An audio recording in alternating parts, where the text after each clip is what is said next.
এভাবে কি ডাঁটা শাকের ভর্তা খেয়েছো কখনো? এত মজা, এত মজা, একবার খেলে বারবার খেতে ইচ্ছে করবে।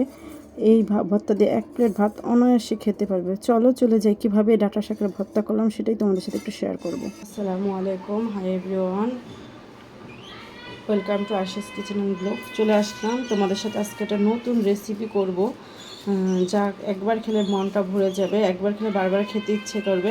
হয়তো তোমরা কেউ কখনো খাওনি এভাবে রেসিপি তৈরি করে। এখানে দেখো আমি ডাঁটা শাক নিয়ে নিয়েছি, আর একটা আলু নিয়ে নিয়েছি, আর কাঁঠালের বিচি নিয়ে নিয়েছি।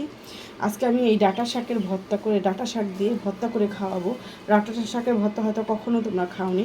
আজকে আমি কিভাবে করি সেটাই তোমাদের সাথে শেয়ার করব। শুধু আমি ডাঁটা শাকের শুধু পাতাগুলো নিয়ে নিব, এখানে আর কিছু ব্যবহার করব না। আমি শুধু ডাঁটা শাকের পাতাগুলো নিয়ে নিব, আর কাঁঠালের বিচিগুলো পরিষ্কার করে নিব। শুধু ডাঁটা শাকের পাতাগুলো নিব। এই ভর্তা শুধু পাতা লাগবে, আর কিছু লাগবে না। ডাঁটাগুলো নেওয়া যাবে না। ভর্তাটা করতে হলে আমার ডাঁটা শাক এটা বাটাবাটি ছাড়া একদম ঝামেলাবিহীন একটা ভর্তা তৈরি করব। এই ভর্তা দিয়ে 1 প্লেট ভাত অনায়াসে খেতে পারবে। মজাদার এই ভর্তাটা, একবার খেলে বারবার খেতে ইচ্ছে করবে। তোমরা এখনও যারা করনি একবার হলো ট্রাই করবে। আমি কিভাবে তৈরি করি সেটাই তোমাদের সাথে শেয়ার করব। এখন সম্পূর্ণ পাতাগুলো আমি কেটে নিয়ে নেব।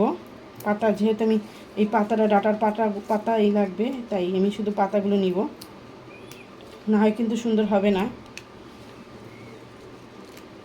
সবগুলো পাতা আমি কেটে নিব। একদম ডাঁটা নেওয়া যাবে না, এই যে এরকম করে শুধু পাতাগুলো নিতে হবে, দেখে দেখে পরিষ্কার পাতাগুলো, তাহলে সুন্দর হবে।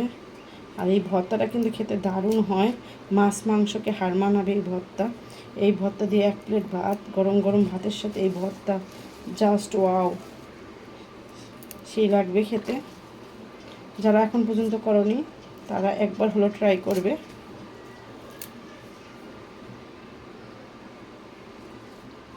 তেমন বেশি লাগবে না, শুধু পাতাগুলো নিলেই হয়ে যাবে। আর একদম কুচি কুচি পাতা নিয়ে নেওয়ার চেষ্টা করবে, বুড়া পাতা নিবে না, তাহলে ভালো হবে না।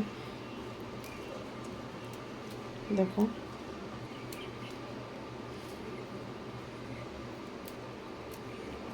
এখন অফ ক্যামেরায় আমি সবগুলো শাক কুটে নেব। দেখো শাকগুলো কোটা হয়ে গেছে। এখন এই যে আলুটাও কুটে নিয়েছি। এখন আগে কী করতে হবে, আমার কাঁঠালের বিচিটা ভেজে নিতে হবে, না হয় কিন্তু ভালো হবে না। কাঁঠালের বিচিটা আগে ভাজবো। চলো কাঁঠাল বিচিগুলো আগে একটু ভেজে নিই, আর এটাকে ধুয়ে নিই শাকটাকে। দেখো কাঁঠালের বিচিটা এখন ভেজে নিই। তোমাদের বললাম যে আমি কাঁঠালের বিচি দিয়ে এই শাকের ভর্তাটা করবো, ডাঙ্গা শাকের। এর জন্য আগে কাঁঠালের বিচিটা আমি সিদ্ধ দিয়ে দিলাম, ভাজা হতে যতক্ষণ লাগে। কাঁঠালের বিচিটা আমার ভাজা হয়ে গেছে, এখন এটা তুলে নিব। এখন শাকটা আমি সিদ্ধ বসাই দিব।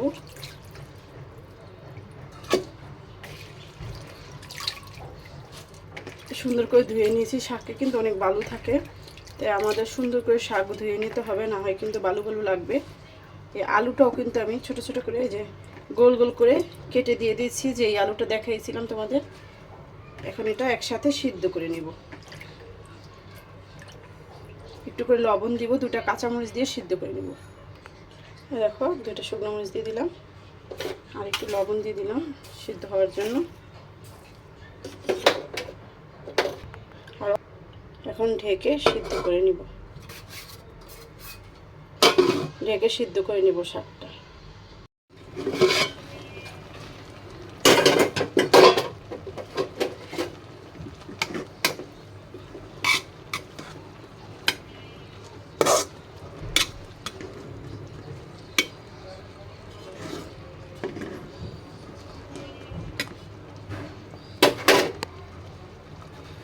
দেখো শাকটা কিন্তু প্রায় সিদ্ধ হয়ে আসছে, আর একটু সময় লাগবে, আলুটা সিদ্ধ হলে হয়ে যাবে।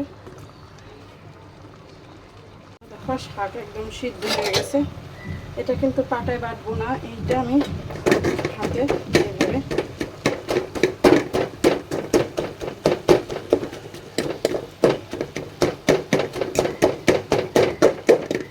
হালকা করে যদি পাটায় বেটে না, তাহলে আর একটু ভালো হবে। এখন হয়ে গেছে।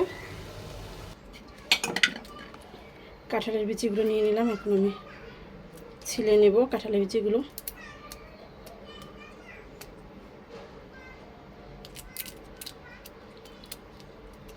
এই দেখো এক এক করে সবগুলো কাঁঠালের বিচি ছিলে নিবে এভাবে।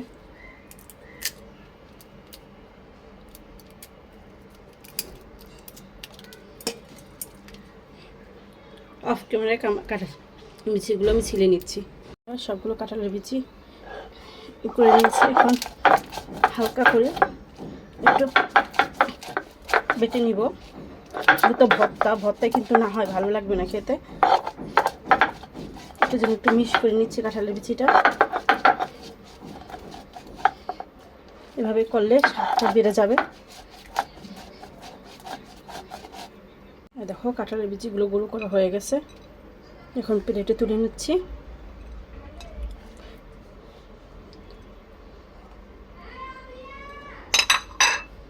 দেখো শাকটাও নিয়ে নিলাম, হালকা একটু বেটে নিব, না হয় মজা লাগবে না, এই জন্য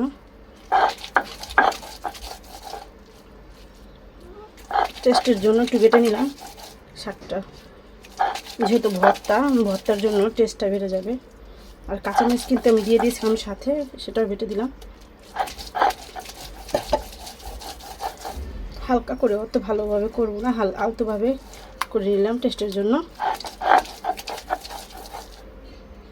দেখো আলুটাও হালকা করে একটু বাটা দিয়ে নিব, তার টেস্টটা ঠিক থাকবে, এটার জন্য। দেখো হয়ে গেছে, এখন সবগুলো তুলে নিব। তোলা শেষ, এখন বাগার দিব। চলো সব রেডি, চলো বাগার দিয়ে নিই।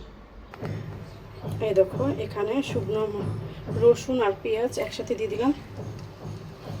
এটাকে একটু বেরেস্তা করে নিব, একটু তেল দিয়ে দেব।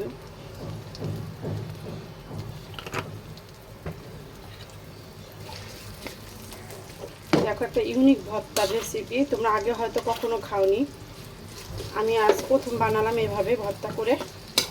অবশ্যই ভালো লাগলে লাইক কমেন্ট করবে। আর ইউনিক ভর্তা রেসিপিটা পেয়ে কীরকম লাগছে অবশ্যই কমেন্টের মাধ্যমে জানাবে। দুটো শুকনো মরিচ দিয়ে দিলাম। এই বাগারটার টেস্টটা কিন্তু বেড়ে যাবে, এজন্য বাগারটা দিচ্ছি।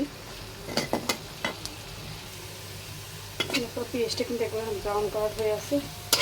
এখন আমি এই যে রেডি করা শাকটা ভর্তার জন্য দিয়ে দিলাম, সাথে কাঁঠালের বিচিটাও দিয়ে দিলাম। এখন সুন্দর করে ভাজা ভাজা করে নেব।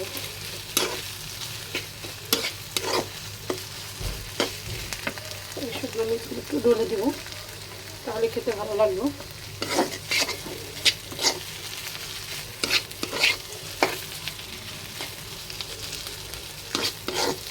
দেখো মজার ভর্তা আমার রেডি।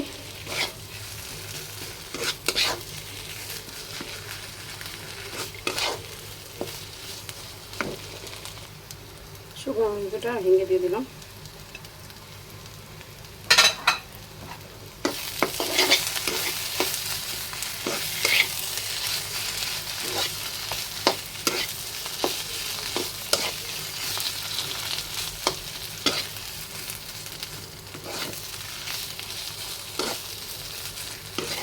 আমার ভর্তা একদম রেডি।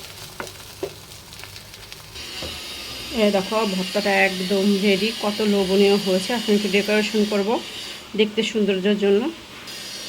একটু পেঁয়াজ বেরেস্তা তুলে নিয়েছি,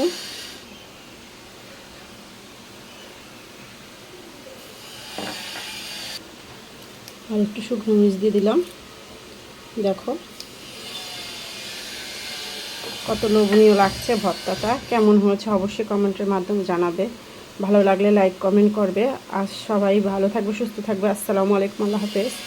বাইরে থেকে অনেক আওয়াজ আসতেছে, তোমরা কিছু মনে করো না।